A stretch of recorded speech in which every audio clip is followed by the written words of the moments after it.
जीवन का कोई ऐसा पहलू नहीं था जिसका नेतृत्व हमारे बंगाल ने न किया हो।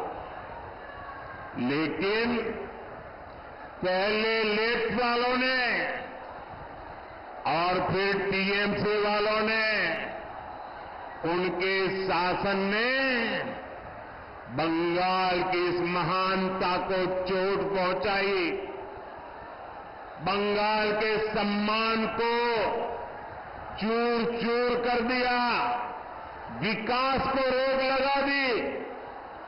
टीएमसी के राज में बंगाल में एक ही चीज चलती है, हजारों करोड़ के स्कैम, शारदा चिटफंड स्कैम, रोज वैली चिटफंड कैंप, पशु तस्करी घोटाला, नगर पालिका नियुक्ति घोटाला, राशन घोटाले, कोयला तस्करी घोटाला, घोटाले टीएमसी करती है और भुगतान ये बंगाल के जनता को पड़ता है। ऐसा कोई काम नहीं है जो बंगाल में बिना कट कमीशन के होता हो। यहां तक कि इन्होंने किसानों तक को नहीं छोड़ा। हमारे किसान भाई मंडी में 1 क्विंटल गेहूं बेचने जाते हैं तो इसका एक बड़ा हिस्सा बिचौलिए खा जाते हैं। साथियों, टीएमसी ने यहां युवाओं के भविष्य के साथ लगातार खिलवाड़ किया है। इन्होंने इतना बड़ा शिक्षा घोटाला किया, 26,000 परिवारों की रोजी रोटी ठप हो गई और कर्ज लेकर के पैसे ला करके जो टीएमसी वालों को दिए थे वो बोझ भी इन हमारे गरीब बंधु बहन के सर पे मर गया। जबकि बीजेपी सरकार है जो केंद्र सरकार में पूरी पारदर्शिता से युवाओं को नौकरी दे रही है। हमने मुद्रा योजना, स्टार्टअप इंडिया अभियान, कौशल विकास अभियान से युवाओं का सामर्थ्य और बढ़ाने के लिए काम किया है। बीजेपी सरकार की नीतियों से देश में नए नए सेक्टर्स बन रहे हैं जहां युवाओं को ज्यादा से ज्यादा अवसर मिल रहे हैं। लेकिन बंगाल में टीएमसी ने युवाओं के विकास के सारे दरवाजे बंद कर रखे हैं। साथियों, बंगाल रामकृष्ण परमहंस, स्वामी विवेकानंद, नेताजी सुभाष, गुरुदेव टैगोर, डॉक्टर मुखर्जी की धरती है। मैं अपने बंगाल को ऐसे ही पिछड़ते हुए नहीं देख सकता। टीएमसी जैसी भ्रष्ट पार्टी के बावजूद केंद्र की बीजेपी सरकार बंगाल के विकास के लिए पूरी शक्ति से काम कर रही है। भाजपा सरकार की योजना की वजह से आपको मुफ्त राशन मिल रहा है। साथियों,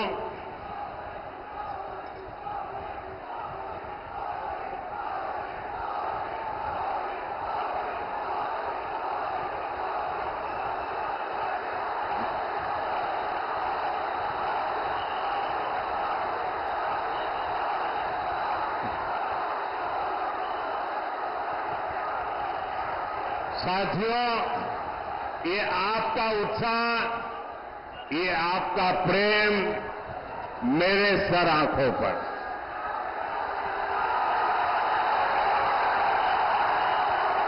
आप इतना प्यार दे रहे हैं, इतना प्यार दे रहे हैं, ऐसा लगता है या तो पिछले जन्म में मैं बंगाल में पैदा हुआ था, या तो अगले जन्म में बंगाल की किसी मां के गोद से पैदा होने वाला हूं।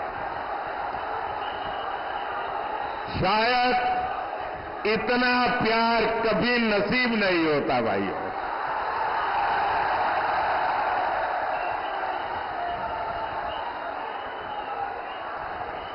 दोस्तों, लोग दूर दूर तक धूप में खड़े हैं, मैदान छोटा पड़ गया, हमारी व्यवस्था छोटी पड़ गई, आपको तकलीफ हो रही है, जो धूप में तप रहे हैं उनको तकलीफ हो रही है।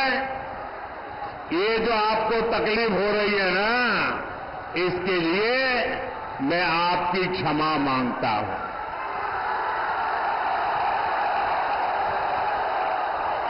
लेकिन जो धूप में तप रहे हैं उनको मैं कहता हूं, आपकी ये तपस्या मैं बेकार नहीं जाने दूंगा। आप जो ये ताप में तप रहे हैं, मैं विकास करके आपके इस प्यार को लौटाऊंगा। अब मेरी प्रार्थना है, अगर आप शांति से सुनोगे तो मैं 2-4 बातें आपको बता सकता हूं। बताऊं? आप इजाजत दें तो बताऊं? क्योंकि आपका उत्साह इतना है कि पीछे सुनना ही मुश्किल हो रहा है। तो बताऊं मैं? आप शांत रहेंगे? पक्का? बंगाल के 50 लाख से ज्यादा किसानों के खाते में सीधे 8,000 करोड़ रुपए पीएम किसान सम्मान निधि के भेजे गए हैं। लेकिन टीएमसी सरकार को देखिए, वो आपको लूटने का कोई मौका छोड़ती नहीं है। मैं केंद्र से बंगाल के विकास के लिए यहां की सरकार को जो पैसा भेजता हूं, वो टीएमसी के नेता, मंत्री, तोलाबाज मिलकर खा जाते हैं। जो योजनाएं मैं सीधे लागू करने की कोशिश करता हूं, उसे भी टीएमसी सरकार रोक देती है। इन्होंने बंगाल के लोगों को 5 लाख रुपए तक के मुफ्त इलाज देने वाली हमारी आयुष्मान योजना को रोक रखा है। अभी भाजपा ने हर बुजुर्ग को 5 लाख रुपए तक के मुफ्त इलाज का ऐलान किया है, लेकिन बंगाल के बुजुर्गों को इस योजना का लाभ भी ये टीएमसी वाले नहीं लेने देंगे। टीएमसी सरकार उसको लागू नहीं होने देगी। टीएमसी को आपकी चिंता से, आपकी परेशानियों से कोई लेना देना नहीं है। वे चाहते हैं कि बंगाल में वंदे भारत ट्रेनें भी ठप हो जाए। हम कहते हैं कि हमारे मालदा के किसानों का आम और मालदा के किसानों का मखाना पूरी दुनिया में फेमस है। उनकी आमदनी बढ़े, उन्हें ज्यादा पैसा मिले, इसके लिए यहां फूड प्रोसेसिंग इंडस्ट्री लगाएंगे। टीएमसी कहती है उसमें हमें हमारा कट मिलना चाहिए। साथियों, मां माटी मानुष की बात कहकर सत्ता में आई टीएमसी ने सबसे बड़ा विश्वासघात यहां की महिलाओं से किया है। जब बीजेपी सरकार ने मुस्लिम बहनों को अत्याचार से बचाने के लिए 3 तलाक खत्म किया तो टीएमसी ने इसका विरोध किया। संदेश खाली में महिलाओं पर इतने अमानवीय अत्याचार हुए और टीएमसी सरकार आखिर तक मुख्य आरोपी को बचाती रही। यहां मालदा में भी महिला के साथ शर्मसार करने वाली घटना घटी, लेकिन टीएमसी सरकार चुप रही, जबकि बीजेपी सरकार महिलाओं की मान मर्यादा इज्जत के लिए काम कर रही है। बीजेपी सरकार ने बंगाल में 80 लाख से ज्यादा शौचालय बनाकर दिए हैं, जिसका सबसे ज्यादा लाभ महिलाओं को हुआ है। बंगाल की करीब 1.25 करोड़ माताओं बहनों को उज्ज्वला का गैस कनेक्शन मिला है। यहां पीएम आवास के जो हजारों घर दिए गए हैं, उनमें से ज्यादा घर महिलाओं के ही नाम है। पहली बार अब उनके नाम कोई संपत्ति हुई है। हमारी सरकार बहनों बेटियों के लिए हर स्तर पर नए अवसर बना रही है, उन्हें सशक्त कर रही है।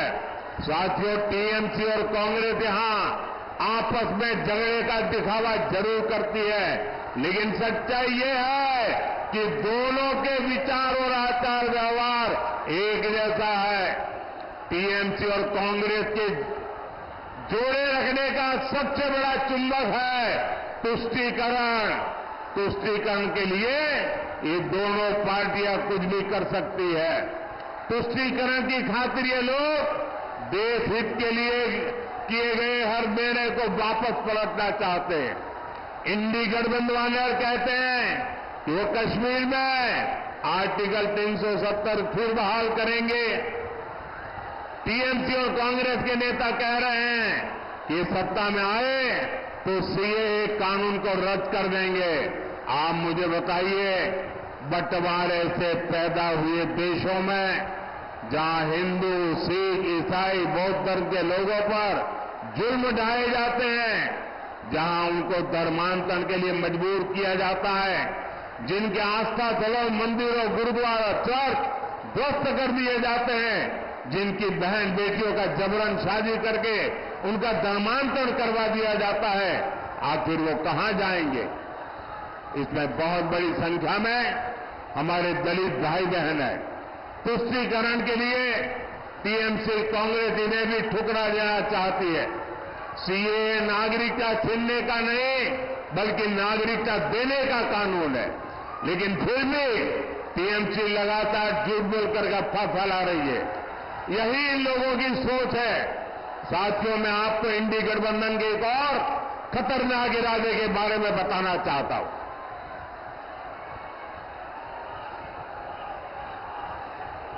इंडी गठबंधन वाले महिलाओं, आदिवासियों और गरीबों के खिलाफ एक खतरनाक कानून बनाकर लेकर आने चाहते हैं। इस कानून में महिलाओं का मंगलसूत्र, आदिवासी महिलाओं के गहने, हर किसी की प्रॉपर्टी जांच कराने का ये कांग्रेस वालों ने ऐलान किया है।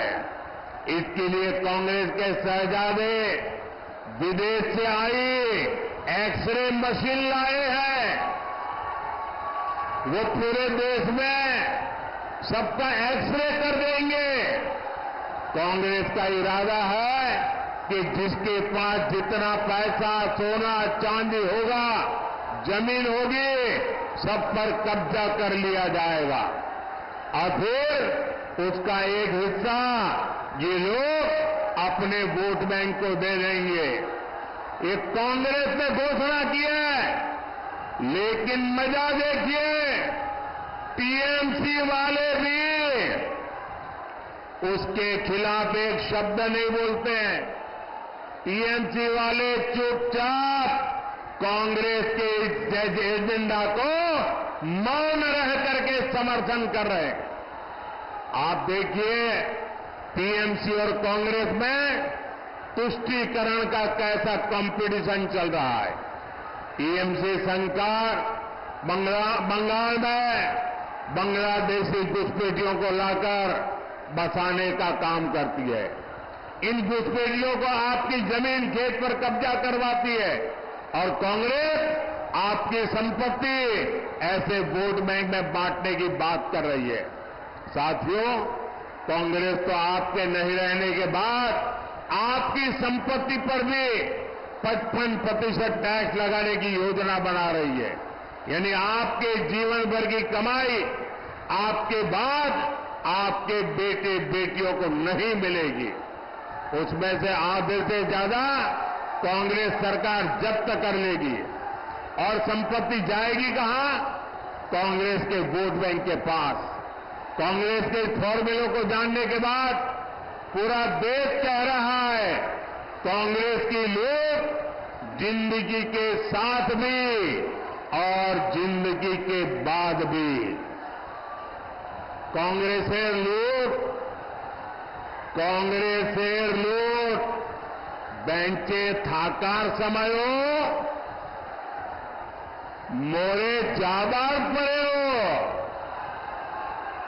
साथियों, कांग्रेस पार्टी एससी, एसटी और ओबीसी के आरक्षण पर भी बड़ा डाका डालने की तैयारी कर रही है। कर्नाटका में जहां कांग्रेस की सरकार है, वहां कांग्रेस काफी पहले ओबीसी के आरक्षण में सारे मुस्लिमों को हिस्सेदारी दे चुकी है। यानी संविधान के जो हक एससी, एसटी, ओबीसी के लिए सुरक्षित है, उसे लोग धर्म के आधार पर बांटने का प्रयास कर रहे हैं। अब कर्नाटका मॉडल कांग्रेस पूरे देश में लागू करना चाहती है। क्या आप इस साजिश को कामयाब होने देंगे? साथियों, आपका एक वोट विकसित भारत, विकसित बंगाल के सपने को पूरा करेगा।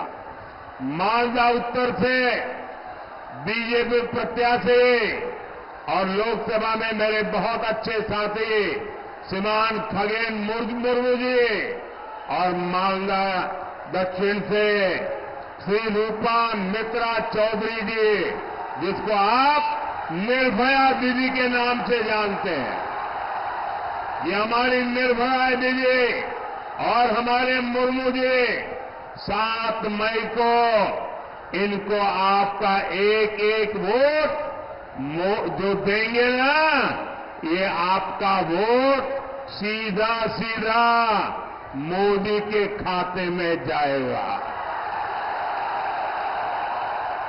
मेरा अनुरोध है यहां से जाकर के हर परिवार में जाकर के कहना, मोदी जी ने आपको जय श्री राम भी कहा है। मेरे साथ बोलिए भारत माता की, भारत माता की, भारत माता की, भारत माता की। बहुत बहुत धन्यवाद। For more of such videos, do like, share and subscribe to ET Now Swadesh.